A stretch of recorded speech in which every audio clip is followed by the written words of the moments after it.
Hey, Dooberteers, welcome back to the Top Dog podcast. I'm really excited today to be joined by Erika. I'm going to let her introduce herself in a minute, but she's actually all the way over in Japan.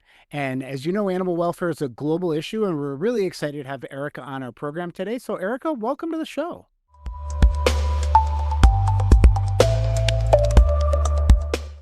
Thank you. Thank you for having me. Very excited to have you. So, tell us a little bit about you. Tell us about your organization and kind of what things are like for animals over in Japan. Thank you. Hi, I'm Erika Oguro. I'm a Japanese, and I just graduated University of Florida last month. I did a shelter medicine major. So I finished my major, and then a master's, and so as you know, shelter medicine is a really new study field, and there is only a few people studying about shelter medicine in Japan. So it's always the lack of resources and also like people studying animal shelter medicine. So that's why I started my organization. It's right here. Japan Animal Shelter Alliance. That is basically the resource like platform for shelter workers and also volunteers and yeah. So me and other members translated SV guidelines into Japanese. SV guidelines is basically the published by the what is that association? Just Google it, SV guideline. Yeah, it's the shelter medicine professional guideline. So it's the really fundamental knowledge about shelter medicine. So we translated them. It's more than 100 pages, but yeah, it's so useful.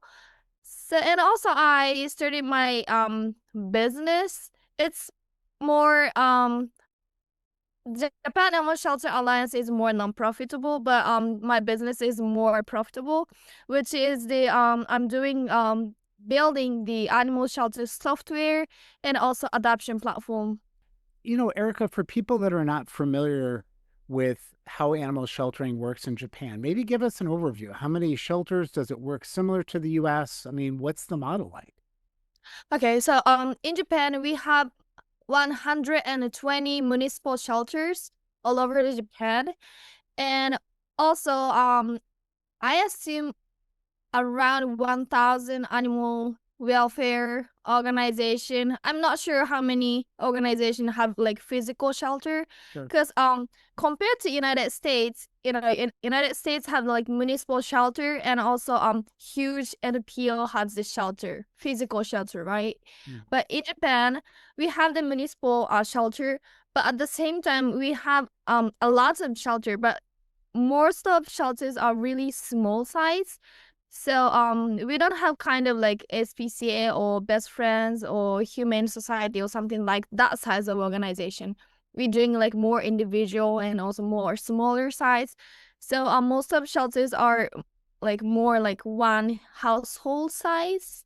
So it's kind of difficult to say we have like certain amount like of the shelter, but yeah, I assume around 1,000 animal welfare organization in Japan.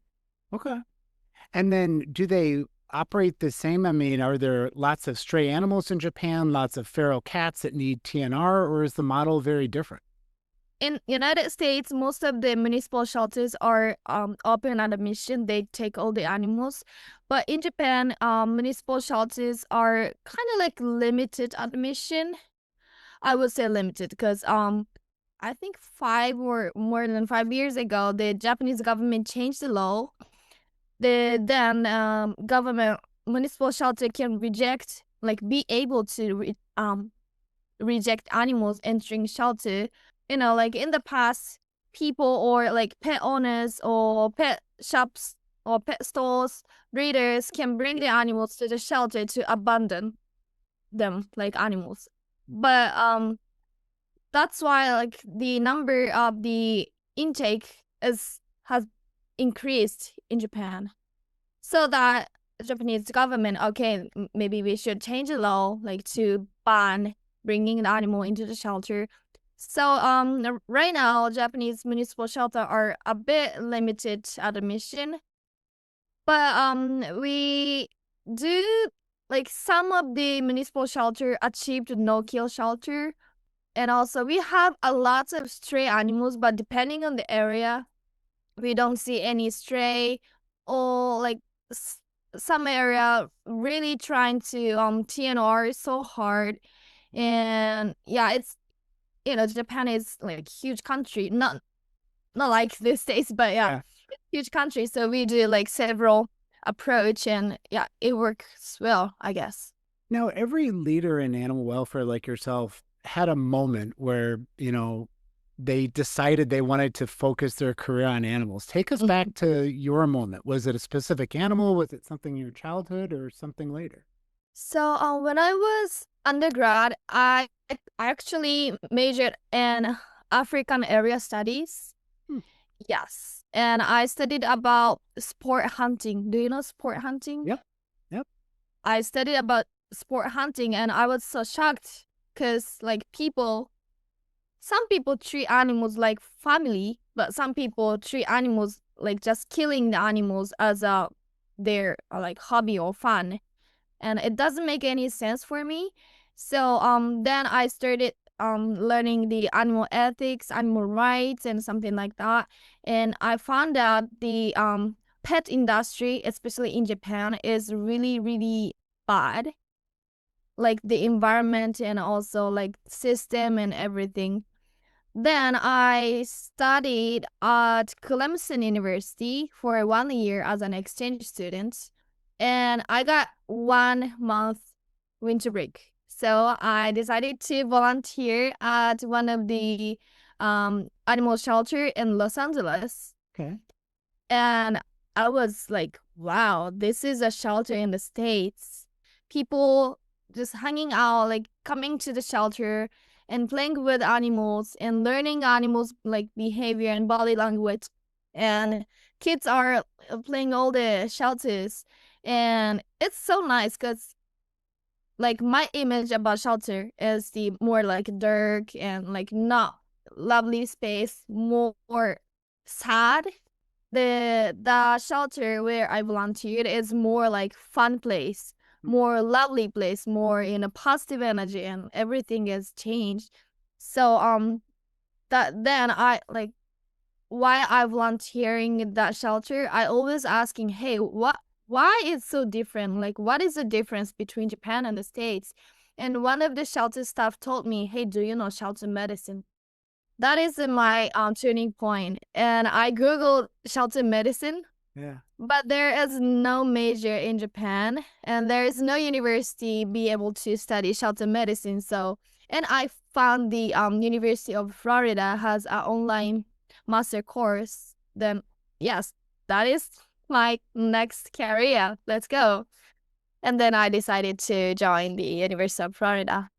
Nice. I love that story. That's really super fascinating. So you chose shelter medicine because like you said, I mean, it's something that you can't find in Japan. So your goal then, tell us more about your goal. What do you want to do with the Japan Animal Shelter Alliance?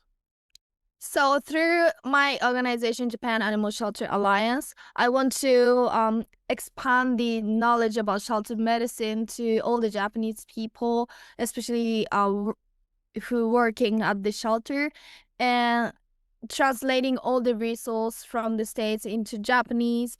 And also my big future dream is to have or build on super like fancy animal shelters in Japan. That is my dream because right now in Japan we do have some really nice and good shelter. I think it's we can do more. So yeah, my dream is to have my dream shelter in Japan. Nice. I like that. Maybe some almost like a franchise model, right? Where you can have Yeah, shelters that are properly run and sanitary and roll them out across Japan. That's really good. exactly. Yeah. What is the state of animal welfare like in Japan? I mean, is the community supportive of animals? Are they, do they take care of them? Are they feeding them?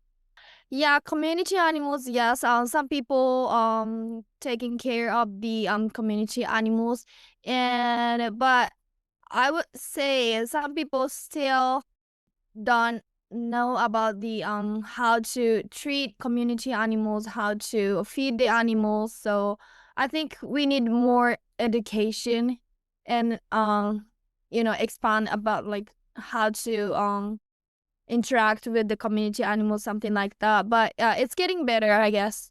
Yeah. Are most of the shelters in Japan, do they receive funding from the city, from the municipality, or are they all individually funded?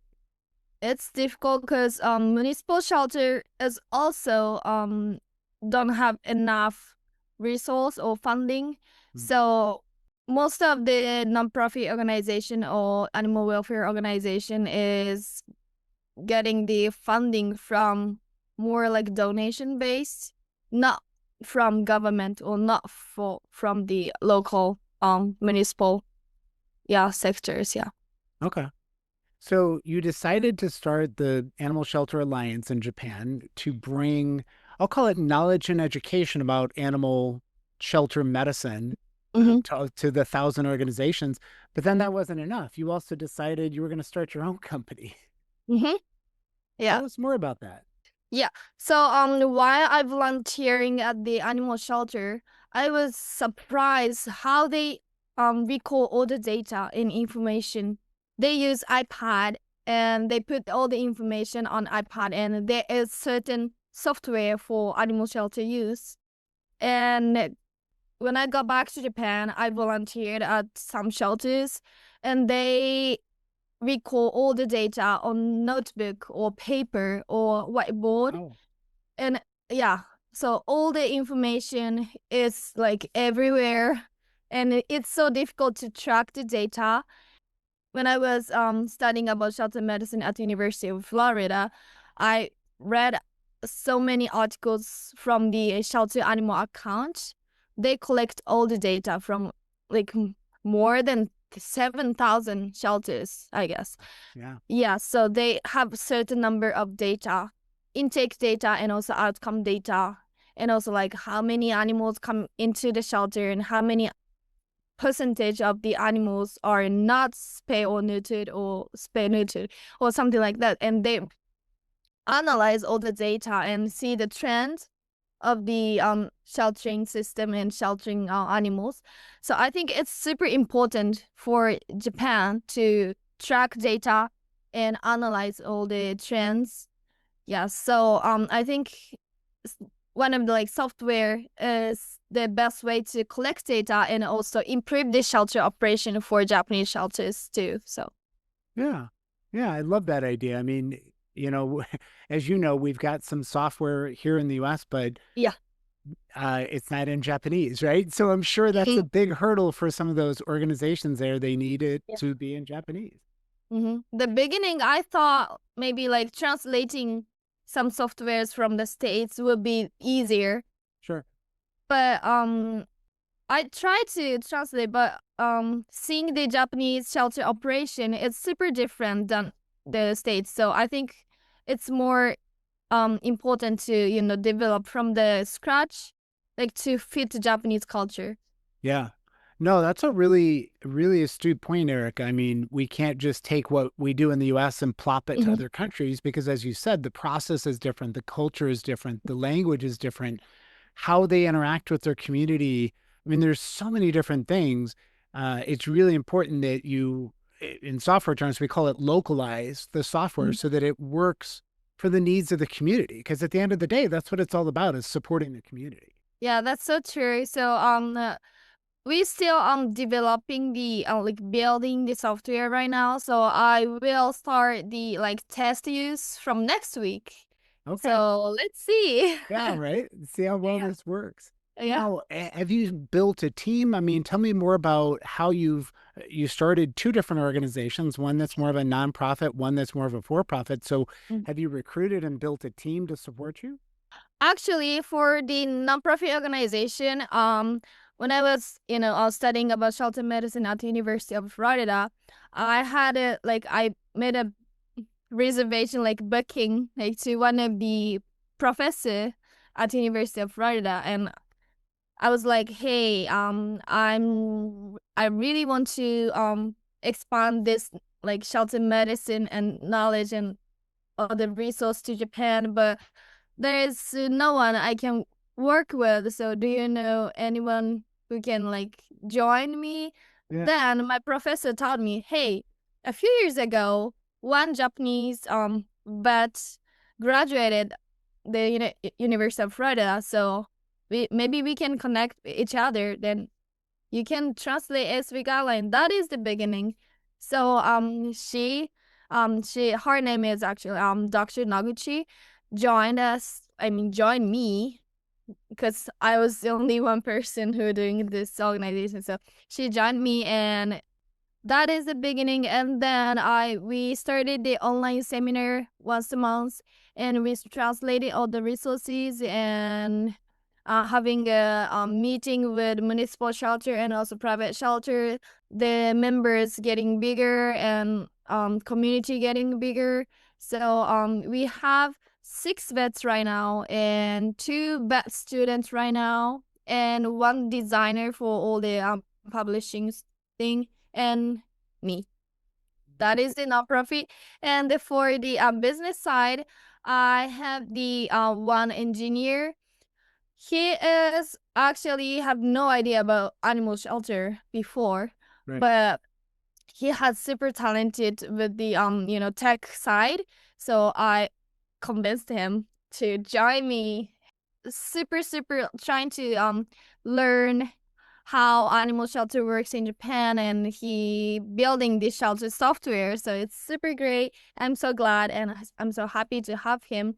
And another actually, she was my friend. She is my friend too, and she joined me because I always like posting Instagram like what I'm doing. Then she like texted me, "Hey, is there anything I can help you?" So that that's the start that she joined me. So yeah, and my teammates getting bigger too. Yeah. That's really great. I mean, it sounds like you're attracting the right kind of people that believe in the mission and want to support your vision for what you're doing. So Mhm. I'm curious, Erika, is this the hardest thing you've ever done in your life?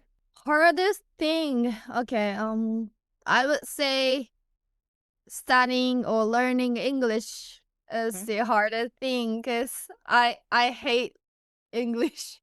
Because You're like doing I don't fantastic. know. Your English is way better than my Japanese, so you're doing great. My English is still but when I was high school student, I was the lowest I marked the lowest score for the Really? English, yeah, Okay. exam. So yeah, I hate it, but I wanted to study shelter medicine, so that's the yeah. Okay. Yeah. So before we jump into our lightning round questions, I'm curious, do shelters in Japan, do they have foster opportunities similar to what we do in the US where people can foster an animal? Yes, we do have foster program too, but still I would say like yeah, some shelters doing the foster program, Sure. but in terms of like onboarding or communication and the like medical protocols and appreciation, I think we need to improve a bit more. Like some organization staff taught me like, but like they don't do the fostering. So I asked why, and the like staff told me fostering looks like rental service, like rental animals. Hmm. Like I was like, oh, Yeah. I don't agree, Yeah. but I can get like what you're trying to say because in Japan, it's not really common to adopt animals from shelter. It's getting common, but still, people purchasing animals from pet stores, that is more common. Hmm. So, the like responsibility to have animals are not enough, I guess, in Japan. Yeah. So, fostering the reason why fostering programs are not working well in Japan is because like some people think it's rental service. So I think we need more like education and also onboarding and also communication, medical protocols. Yeah. Mm-hmm. Yeah. That's a really good point. I mean, when you think about the community and how things are different culturally, in the US, we have lots of fostering programs, but as you Yeah. said, if the people in Japan perceive it as a rental program, it's something you have to work to educate. So there's a lot more work to be done there. All right, so let's jump into our lightning round to learn a little bit more about you as a person. So, do you prefer puppy breath or kitten purrs? I would say puppy. Puppy breath, love it. Do you have a song that you listen to when you're trying to get excited or get Oh, motivated for your okay. day? Yes. Okay, what song is that? Do you know? Um, I always listen My Way from CL. That is the Korean singer. Okay, But yeah, that song is always one of the song I listen to. very nice.